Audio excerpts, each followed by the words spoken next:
Sir सबसे पहले तो आज का हमारा जो टॉपिक है थोड़ा सा अलग है, थोड़ा सा मुझे लगता है इंटरेस्टिंग भी है। स्मार्ट बीटा फंड्स, बहुत ज़्यादा लोग अवेयर नहीं हैं इनके बारे में क्या कुछ है। ग्लोबली तो ये काफ़ी फेमस हैं, लेकिन इंडिया में भी अब धीरे धीरे इनका कॉन्सेप्ट थोड़ा बढ़ता हुआ नजर आ रहा है। सर हम आपसे सबसे पहले समझना चाहेंगे स्मार्ट बीटा फंड्स आखिर है क्या?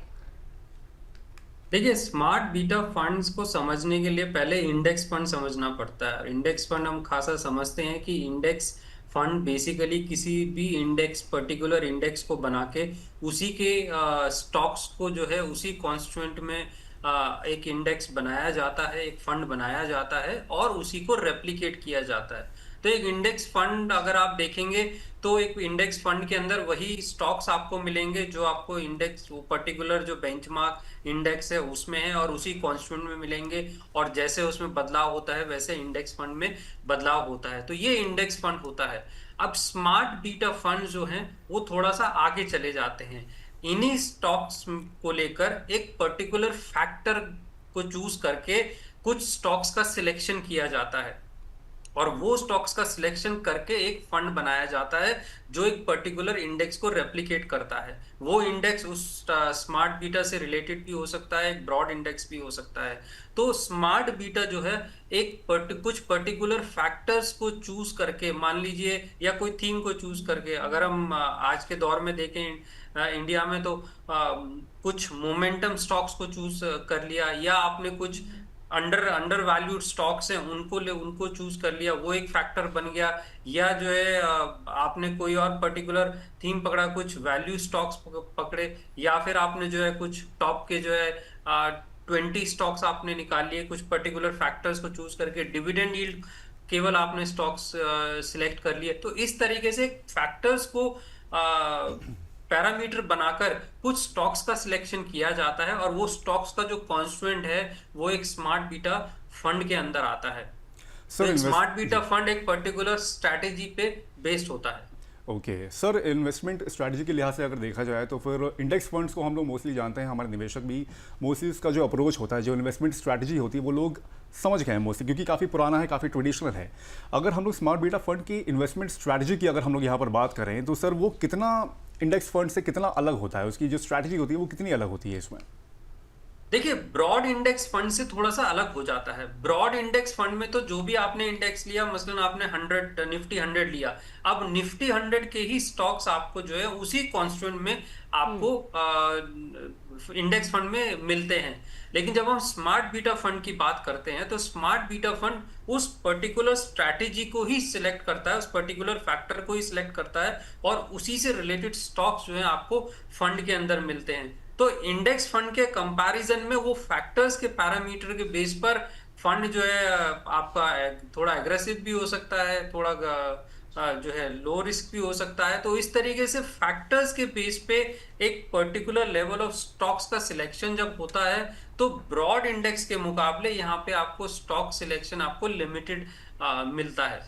सर मतलब एक ब्रॉड इंडेक्स में से ये अपनी स्ट्रैटेजी यूज करके एक पर्टिकुलर टाइप के स्टॉक्स को अपने फंड में शामिल कर लेते हैं, इसको इस तरीके से अगर हम समझें बिल्कुल तो। बिल्कुल बिल्कुल। और सर किन फैक्टर्स की अगर हम बात करें, आपने जैसे बोला कि पर्टिकुलर फैक्टर्स जो हैं उसके ऊपर ही काम करते हैं, सर किस तरीके के फैक्टर्स होते हैं जिन पर स्मार्ट बीटा फंड जो है काम करते हैं?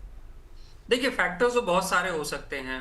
अगर मैं उदाहरण दूं तो वैल्यू फैक्टर हो सकता है, केवल वैल्यू स्टॉक्स को लेके चलेंगे, जो यानी कि जो सिर्फ मार्केट में अभी अंडर वैल्यूड स्टॉक्स हैं केवल उनको लेके चला जा सकता है।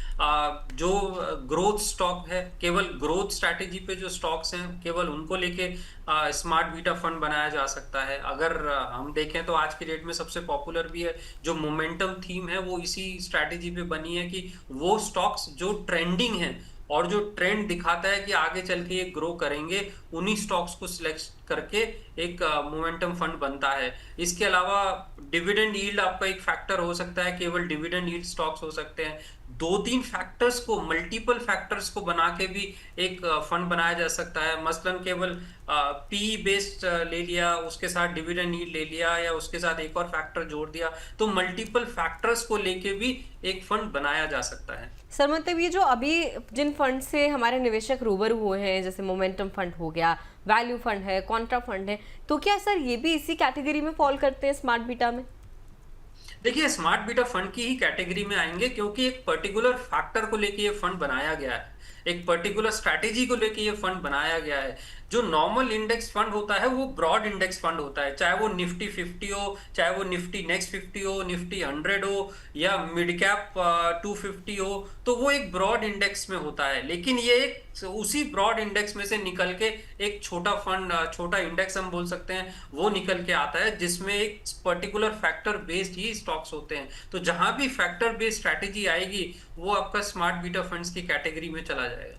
ठीक है सर, चलिए सर चर्चा आगे बढ़ाएंगे, लेकिन उससे पहले दर्शकों को स्मार्ट बीटा फंड्स का बीते 3 साल का एक बार प्रदर्शन बता देते हैं, क्योंकि इन पर चर्चा हो रही है तो किस तरीके का परफॉर्म इन्होंने किया है। अभिषेक जी एक बार दर्शकों को ये भी समझा देते हैं। सबसे पहले देखिए स्क्रीन पर लेकर आते हैं मोतीलाल ओसवाल नैस्डैक फंड आपको दिखाई दे रहा है। मोतीलाल ओसवाल नैस्डैक 100 ETF सालाना रिटर्न की अगर बात करें बीते 3 साल में किस तरीके का एवरेज तौर पर रिटर्न इसने दिया, तो 36% के आसपास का रिटर्न निवेशकों को इसने दिया। SBI ETF निफ्टी नेक्स्ट 50 की बात करें 18.33% का रिटर्न बीते 3 सालों में इस तरीके से इसने परफॉर्म किया है।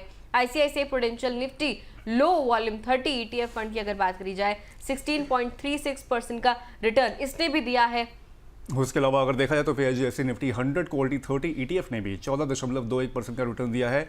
उसके बाद है निपॉन इंडिया ETF NV20 यानी कि 13.91% का रिटर्न इसने दिया है। उसके बाद है एक्सिस निफ्टी 100 क्वालिटी 30 ETF 13.62% का रिटर्न इसने भी दिया है पिछले 3 साल में, अगर सालाना रिटर्न की अगर हम लोग बात करें। लेकिन इसमें जो सबसे पहला फंड अगर हम लोग देखें मोतीलाल ओसवाल नैस्डैक 100 ETF, जो कि ज़मीन आसमान का पहले और दूसरे नंबर पे जो रिटर्न की बात है, बहुत बड़ा अंतर है। और मोस्टली ये जो है आपका US का जो मार्केट है उसको फोकस करते हुए इस फंड ने यहाँ पर एक तरह से परफॉर्म किया है। सर मैं कई सारे आर्टिकल्स भी पढ़ा था और देख रहा था कि उसमें जो स्मार्ट बीटा फंड्स हैं वो काफ़ी पॉपुलर हैं, ऑब्वियस बात है, और खासतौर पे विदेश में काफ़ी पॉपुलर हैं थैंक्स टू द रिटर्न्स जो वो जनरेट करके देते हैं। सर इस तरह के जो रिटर्न्स हैं वो यहाँ पर एक तरह से अगर देखा जाए इंडिया के लिहाज से अगर हम लोग देखें तो क्या सर ये इंडेक्स से बेहतर रिटर्न देने की क्षमता रखते हैं? देखिए, स्ट्रैटेजी तो यही बनती है कि एक पर्टिकुलर फैक्टर को बना के फंड बनाया जाता है। अब वो फैक्टर किस बेस पे है, रिटर्न उससे डिफाइन होता है। अगर मैं लो वॉलेटिलिटी फंड लूंगा तो उसका मेन ऑब्जेक्टिव होता है कि उन स्टॉक्स को सिलेक्ट किया जाए जिनका वॉलेटिलिटी जो है कम है कंपैरिजन टू एक जो ब्रॉड इंडेक्स में और सारे स्टॉक्स आते हैं।